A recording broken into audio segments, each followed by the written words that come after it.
Yesu ashimwe. Turabasuhuje mu izina rya Yesu Kristo. Ni umwizerwa Adolphe ugarutse mbasuhuza mbifuriza amahoro y'Imana. Ndasuhuza abari mu Rwanda, ndasuhuza abari mu bihugu by'abaturanyi birimo Burundi, Uganda, ndasuhuza abari muri Kongo Kinshasa, ndasuhuza abari muri Kenya, ndasuhuza kandi abadukurikiye bari mu gihugu cya Malawi, nongeye gusuhuza abari mu gihugu cya Mozambique ndetse no muri Zambia. Ndabasuhuje mu izina rya Yesu.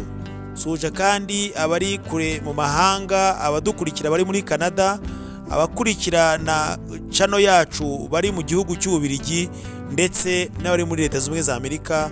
Turabasuje mwese aho muri mu bice bitandukanye by'isi, abumva ururimi rw'Ikinyarwanda turabasuje mu izina rya Yesu.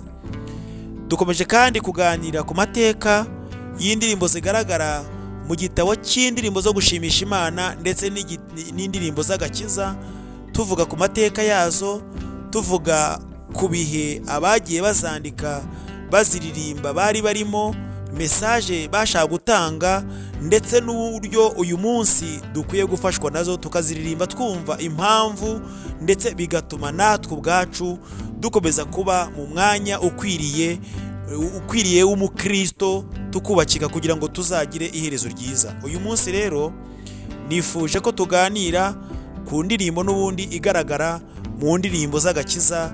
Reka mbere yuko dukomeza tubanze twiragiza Imana, hanyuma tugaruke tuganira kuri iyo ndirimbo. Uwiteka Mana Nyiringabo, turagushimye kwera kwawe no gukiranuka. Turagushimye Mwami kubw'umushinga wawe, kuko wohereje Yesu Kristo akamena amaraso ku musaraba, maze ayo maraso Mana abamwemeye bose ngo yabahaye ubushobozi bwo kuba abana b'Imana. Abamwemeye rero Mwami, niyo mpamvu natwe duhura kugira ngo tuganire, dukomeze dukomerere muri urugendo, hanyuma dutegura uburyo tuzabana nawe mu gihugu cy'amahoro yaduteguriye. Kandi Mana, hahirwa uwuturanye ukamwiyegereza. Birashoboka ko Mwami n'utaramumenya, n'utaremera Yesu Kristo Mwami n'Umukiza, uyu munsi yakumva ubuhamya bwa mwene data wahimbye iyi ndirimbo, bikamutera nawe umwete wo kukwegera, kugira ngo nawe Mwami yumve ibyiza byo mu gakiza mu gihe akiri mwiza ategura urugendo, hanyuma nava mu isi azabane nawe nk'uko Mwami Imana yacu wavuze ko uzagaruka ukatujyana, maze Mwami tukazabana nawe iteka ryose. Turagushimira ko ugiye gutangirana natwe, turagushimiye kuri budushyigikire kandi ukaza gusozanya natwe mu izina rya Yesu Kristo, amen. Uyu munsi rero nifuje ko tuganira ku ndirimbo ya 30 mu ndirimbo z'agakiza. Indirimbo yitwa Ubugingo Bwacu ni bugufi cyane. Reka dufate umwanya turirimbeho, hanyuma ubundi dukomeze tuganira twumva ijwi ryayo.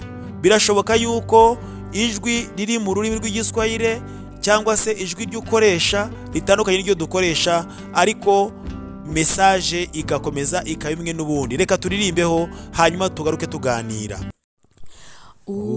Ubugingo bwacu ni bugufi cyane, twabugereranya n'ubwato mu mazi, tunyura mu nyanja irimwo amakuba, ariko Umukiza ni utuyobora. Ubwo tuyoborwa n'Umukiza wacu, dufite amahoro muri urwo rugendo, kandi azatugeza mu ijuru amahoro.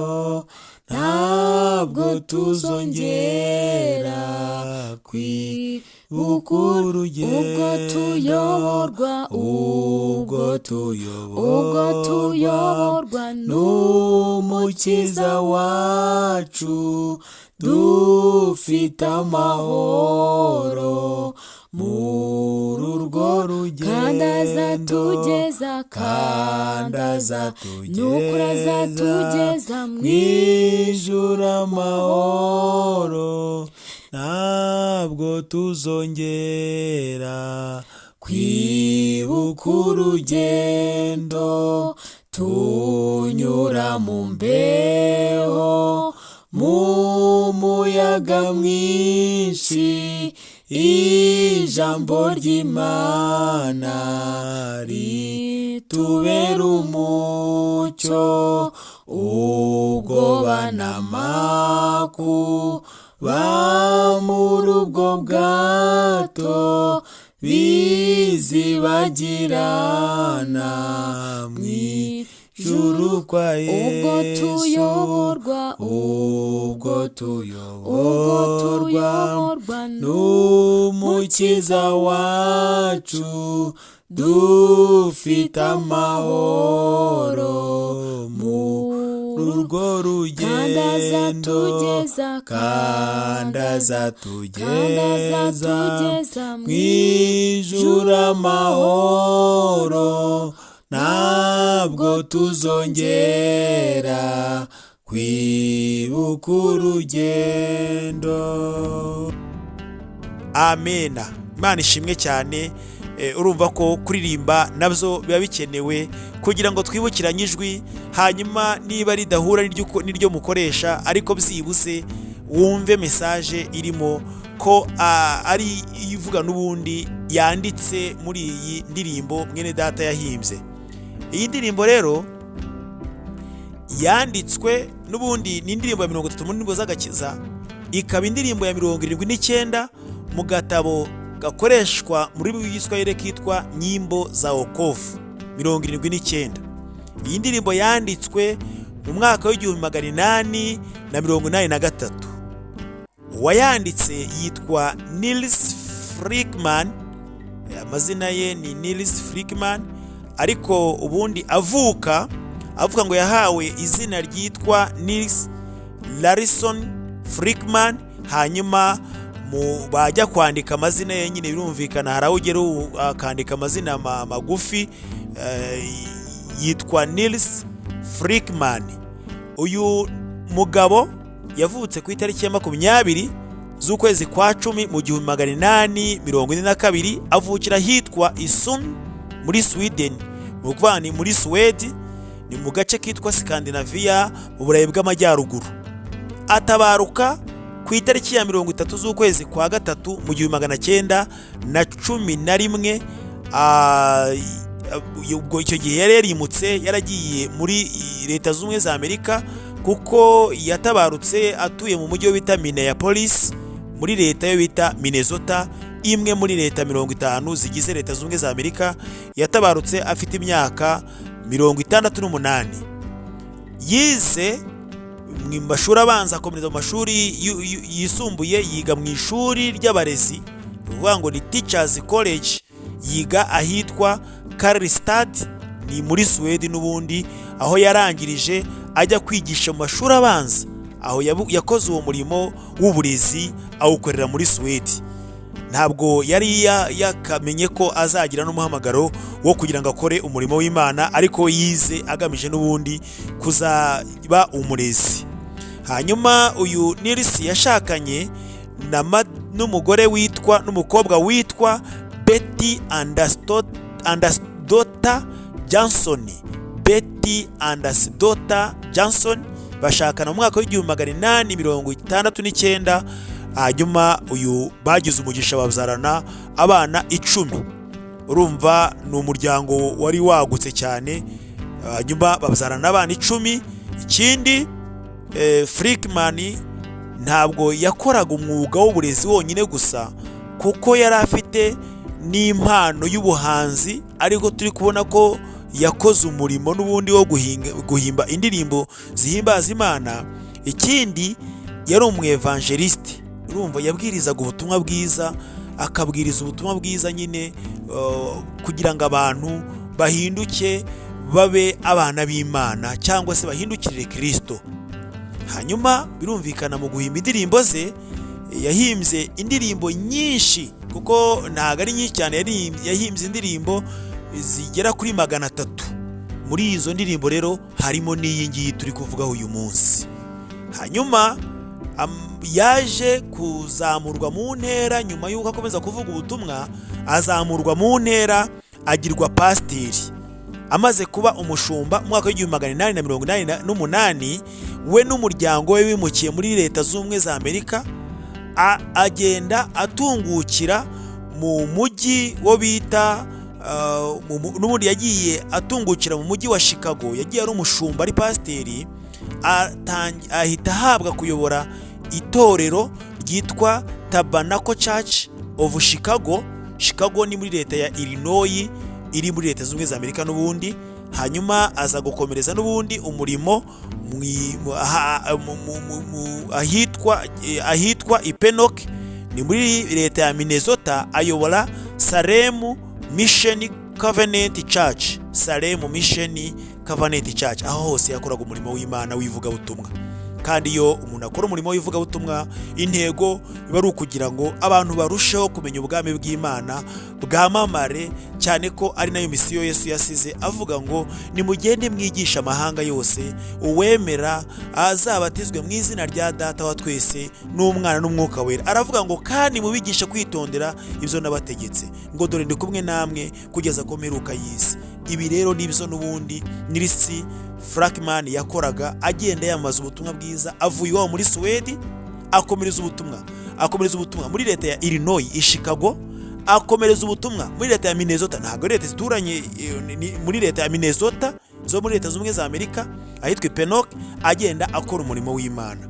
Rero umurimo w'ivugabutumwa yawukoraga ari nakagenda hanga za ndirimbo. Twabonye ko yahanze indirimbo zigera kuri 300. Urumva rero mu kubwiriza ubutumwa, hari ubwo umuntu abwiriza ubutumwa akabinyuza mu ijambo ry'Imana, agasoma ijambo ry'Imana akarisobanura, ariko wagerekaho umugisha w'uko noneho afite n'impano yo guhanga indirimbo. Ngira ngo ubonye umuntu uvuga ubutumwa akaba ashobora no kuba yaririmba, uwo muntu rwose urumva aba ari umuntu w'umutumirwa mwiza cyane. Nawe aho usengera iyo uvuga ngo uyu muntu ni umuhanzi kandi akigisha n'ijambo ry'Imana, wumva ari byiza. Rero uyu Nirisi Frankman yari umuhanzi kandi akaba n'umuvugabutumwa. Birumvikana ko yari akunzwe mu gihe cye, kuko n'ubundi ubwiriza ubutumwa, uririmba, ivugabutumwa rinyura mu nzira zitandukanye. Rero ubu urumva hagati aho ngaho ni naho yaje guhimba iyi ndirimbo yitwa Ubugingo Bwacu. Ni bugufi cyane twavuzeho, igaragara n'ubundi ari indirimbo ya 30 mu ndirimbo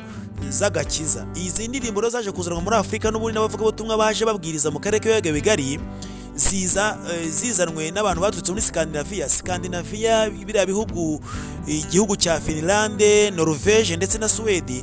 Hahagurutse y'ubuzutse cyane. Hanyuma aba bavugabutumwa bahagurutseyo baza mu karere k'ibiyaga bigari by'umwihariko kuhabwiriza ubutumwa, kuko usanga nko muri Tanzania hagiye abaturutse muri Finland, mu Rwanda haza abaturutse muri Sweden, barakomeza no mu karere no muri Repubulika Iharanira Demokarasi ya Kongo mu Burasirazuba. Abo rero nibo bagiye bazana za ndirimbo zitugeraho, kuko uyu yari umuswedwa, yari muri Sweden, aririmba n'ubundi mu giswedwa, ariko ziza gushyirwa mu Cyongereza, hanyuma zigera mu karere k'ibiyaga bigari zishyirwa mu Giswahili. Rero nk'uko twabivuze muri video zacu zibanza, muri aka gatabo k'indirimbo z'igiswahili zitwa nyimbo za wokovu harimo indirimbo zirenga 300. Mwene data witwa Senzige, Pasiteri Senzige Zakari, niwe waduhinduriye izi ndirimbo azishyira mu rurimi rw'Ikinyarwanda. Uyu yakoze umurimo n'ubundi mu itorero rya Pentecote mu Rwanda, ahindura indirimbo 110. Twagiye tubivugaho, ariko kwisubiramo ntago ari ikibazo, ni ukugira ngo dukomeze dusobanukirwe n'ubundi uyu mwene data umurimo yakoze. Yitwa Pasiteri Senzige Zakari, wakijijwe muri 1947 nyuma y'uko iri torero rigera mu Rwanda nyuma y'imyaka 7. Yavutse mu 1926, atabaruka mu mwaka wa 2009. N'ubundi akaba ashyinguwe Igihundwe. Rwose iyo ugeze Igihundwe bashobora kukwereka n'ubundi imva ye. Yari yarashakanye na Mukabitega Susana, nawe waje gutabaruka mu mwaka wa 2017. Uwo rero niwe waje guhindura izi ndirimbo, harimo n'indirimbo ya 30 yitwa ngo Ubugingo Bwacu ni bugufi cyane. Rero uyu Frankman ayiririmba, urumva amagambo yayo ni amagambo agaragaza icyambere, uburyo ubugingo bwacu nubwo turi mu isi ariko bugira igihe kigufi. hanyuma kuba ari bugufi, ubugingo abugereranya n'ubwato.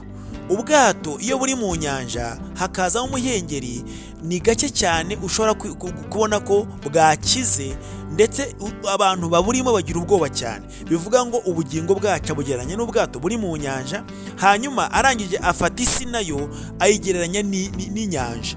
Hanyuma umusare cyangwa se uri bubashe kwambutsa ubwo bwato, kapiteni cyangwa se umushoferi w'ubwato bamwita kapiteni, utwaye ubwato niwe Yesu Kristo. Ubwo bwato rero bushobora kurohama aribwo bugingo bw'umwana w'umuntu, abigereranya gutyo, ariko ageze ku magambo avuga ngo tunyura mu nyanja, tunyura mu mbeho irimo umuyaga mwinshi, ngo ariko umukiza wacu niwe utuyobora. Akomeza ngo nubwo umuyaga ari mwinshi ufite imbaraga, natwe twegereye ku nkombe y'uruzi, kuko ku nkombe y'uruzi ni ahantu dushobora gukirira. Arangiza avuga ngo rero nyuma y'uko tuba mu isi, nyuma y'uko duhura n'ibibazo n'ubundi turwana urugamba rw'ubugingo, yewe niwe wavuze ngo nkiri mu isi mfashe igihe mu ntambara, kandi ntabwo twabasha kuyibamo tunezerewe tubona ibisubizo dukeneye byose. Ngo ubwo tuzagira kwa data mu ijuru nyuma y'uko turwana urugamba rw'ubugingo, ngo rwose tuzashimira umukiza Yesu, nta yandi makuba tuzagira ukundi, tubanye na Yesu mu bwayo bwo mu ijuru. Iyi ni indirimbo rero igaragaza ko turi mu isi duhura n'ibibazo, ariko kandi dufite umurengezi. Nyuma y'uko turwana urugamba rw'ubugingo kugira ngo bukire, tuzabana na Yesu, ntabwo tuzongera kwibuka imibabaro ukundi. Umuririmbyi niwe waririmbye ngo ntabwo nzongera, nta yandi makuba tuzagira ukundi. Rero bigaragaza ko ubugingo bufite uko bubaho. Iyo usomye mu ijambo ry'Imana mu rwandiko Pawulo yandikiye Abatesalonike, igice cyaho cya 5 rwa mbere ku murongo wa 23, niho hagaragara message Pawulo yabwiraga bene data b'Abatesalonike, ababwira ngo Imana y'amahoro ibeze rwose, kandi mwebwe ubwanyu, urumva, n'umwuka wanyu n'ubugingo n'umubiri byose birarindwe, bitazabaho umugayo ubwo umwami wacu Yesu azaza, Yesu Kristo azaza. Ahangaha niho dushaka kureba ubugingo. Harimo umuntu bundi uko aba ahagaze, agizwe n'ibice bitatu bigaragara ko Pawulo yibutsaga abibwira Abatesalonike. Arababwira ngo mwebwe ubwanyu n'umwuka, hari umwuka wanyu, hari ubugingo, hakaba n'umubiri. Hari abajya bibwira ngo rero ngo agakiza kawe umutima n'ibyo koko, ariko kakwiye no kugaragara ku mubiri, gakwiye kugaragara mu buryo bwose, ku buryo ukubonye agusomamo yuko wakijijwe kandi ubugingo bwawe burindiwe muri Yesu Kristo. Rero hano aratubwiye ngo Imana y'amahoro ibeze rwose, hanyuma kandi mwebwe ubwanyu n'umwuka wanyu n'ubugingo bwanyu. Ubundi ibice uko ari bitatu bifite imibereho bigomba kubaho, kandi buri cyose kikabaho bikuzuzanya. Iyo tuvuze ngo umubiri wawe urarindwe, ni uko umubiri n'ubundi kuwurinda hari uko witaho, byo kuwuha amafunguro. Umubiri ubundi urya ibyo kurya, turabizi, tuwuha ibyo kurya, umubiri utunzwe n'ibyo kurya. Hanyuma ubugingo butunzwe n'ijambo ry'Imana. Ubugingo bwacu rero kugira ngo bukomeze kubyibuha, ni uko dufata umwanya kuganira ku ijambo ry'Imana, ukarisoma, rikagutunga, kuko ntushobora kumara iminsi utararya iby'umubiri. Umubiri tukawitaho, ariko ubugingo ugasanga bumaze iminsi 2, iminsi 3, icyumweru. Ugasanga kandi hari ibyo abantu barangariye mu masosho media, atita ku bugingo ngo abuhe ijambo ry'Imana, kuko turabona ko umubiri utungwa n'umuceri, utungwa n'ibiryo bitandukanye, ibitoki, ibirayi, kwa kuri nawe utegura amafunguro iwawe, burya ubutegurira umubiri, ariko ubugingo bwo burya ijambo ry'Imana. Rero ukamara iminsi utararya ijambo ry'Imana, burya ubugingo bwawe bwaranambye. Gerageza wongere ugaruke mu nzira uvuge ngo nkwiye gusoma ijambo ry'Imana, ugatekereza, ugiye kuryama ukagaburira n'ubugingo, kuko umubiri nawo uba wawugaburiye. Umwuka rero watunzwe n'iki? Umwuka ariwo twita le Saint Esprit. Umwuka esprit utunzwe n'amasengesho. Umubiri ariwo twita le corps cyangwa se body utunzwe n'ibiryo ngo twabivuze. Hanyuma ubugingo aribwo ame butunzwe n'ijambo ry'Imana. Umwuka rero ariwo esprit utunzwe n'amasengesho. Amasengesho, gusenga ni ngombwa mu buzima, cyane cyane ko gusenga ngo ni ukuganira n'Imana. Haleluya. rero ibi bice byose uko ari bitatu bikwiye kubaho, kuko umubiri udufasha gutegura ubugingo n'umwuka. Ubugingo nibwo buzabona Imana rero ikomeze gushyigikire, kubera ko bigaragara ko uyu muririmbyi waririmbye iyi ndirimbo ari we Freakman, arerekana uburyo ubugingo bwacu bukwiye kunyura ahantu hakomeye, bukanyura mu buzima bukomeye, ariko nyuma yabwo tukazibagirwa imibabaro twanyuzemo tubanye na Yesu mu bwami bwo mu ijuru. Tegura ubugingo bwawe, tegura umwuka wawe, birindwe byose bikorerwa mu mubiri, kuko umubiri wo n'ubundi uzasigara ku isi, tuzibanire na Kristo kubw'ubugingo mu izina rya Yesu Kristo. Imana ibahe umugisha gukurikira iki kiganiro kandi no gushyira mu bikorwa iby'indirimbo